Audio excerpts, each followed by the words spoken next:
जानकारी देंगे सहयोगी अजय लाल हमारे साथ बने हुए हैं। अजय, कह सकते हैं कि मजदूरों को एक तरफ सरकार ने ये सौगात दी है और ये सौगात वैसे मजदूरों के लिए भी है जो कुशल है, जो अकुशल है, उन सभी को ये सौगात मिली है।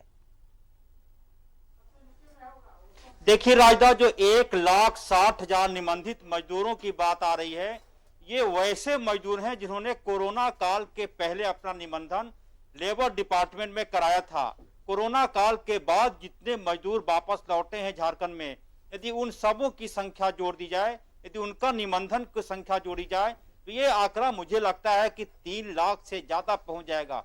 ऐसे लोग जो संगठित क्षेत्र के मजदूर हैं और असंगठित क्षेत्र के मजदूरों की बात करें तो ये संख्या कहां तक जाएगी कहना मुश्किल है। राज्य सरकार सर्वे कराएगी तो बातें सामने आ सकती है, लेकिन आज राज्य सरकार की तारीफ करनी होगी, सूबे के श्रम मंत्री सत्यानंद भोक्ता की तारीफ करनी होगी कि ऐसे विषयों को लेकर कम से कम उन्होंने बैठकें तो की। देखिए 2.5 साल के बाद ये बैठक हुई है। ये झारखंड मजदूर जो विभिन्न प्रकार के भवन निर्माण कार्य में लगे रहते हैं, जो छोटे छोटे ठेले चलाते हैं, रिक्शा चलाते हैं, ऐसे लोगों के लिए है। तो 2.5 साल बाद यदि सरकार को ऐसी बातों का ख्याल आया है तो तारीफ की जानी चाहिए, और क्या कुछ मिलता है या छोड़ भी दें। जिस तरह की बातें आज कही गई है कि मजदूरों को 1,000 रुपया महीना दिया जाएगा, उन्हें ड्रेस दिए जाएंगे, औजार दिए जाएंगे, ये बातें सुनने में बेशक अच्छी लगती हैं, लेकिन इसे अमली जामा पहनाने में काफी पैसों की जरूरत पड़ेगी। राज्य सरकार को और केंद्र से भी सहयोग जरूरत पड़ेगी।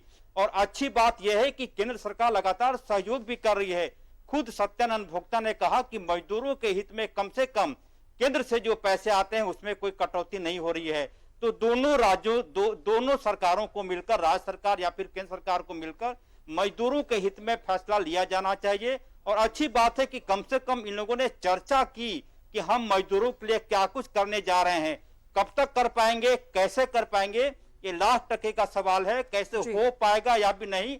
लेकिन इस बात की तारीफ मैं बार बार कह रहा हूं कि इस बात की कम से कम तारीफ जरूर होनी चाहिए कि मौजूदा राज्य सरकार, मौजूदा मुख्यमंत्री हेमंत सोरेन ने कम से कम इन मजदूरों की खबर ली है कि क्या उन्हें सुविधा मिल रही है या नहीं मिल रही है। राजदा, तो मुझे लगता है कि एक अच्छी बैठक थी और अब हर 3 महीने पे बैठक होगी, 2.5 साल जैसा गैप नहीं होगा। राजदा, चलिए, तो अजय, कह सकते हैं कि 2.5 साल बाद ही सही, लेकिन कम से कम राज्य सरकार ने इनके बारे में सोचा। अब जो वादे किए जा रहे हैं जाहिर तौर पर वो पूरी होनी चाहिए ताकि इन मजदूरों को बाहर ना जाना पड़े। बहुत बहुत शुक्रिया अजय आपका तमाम जानकारियों के लिए।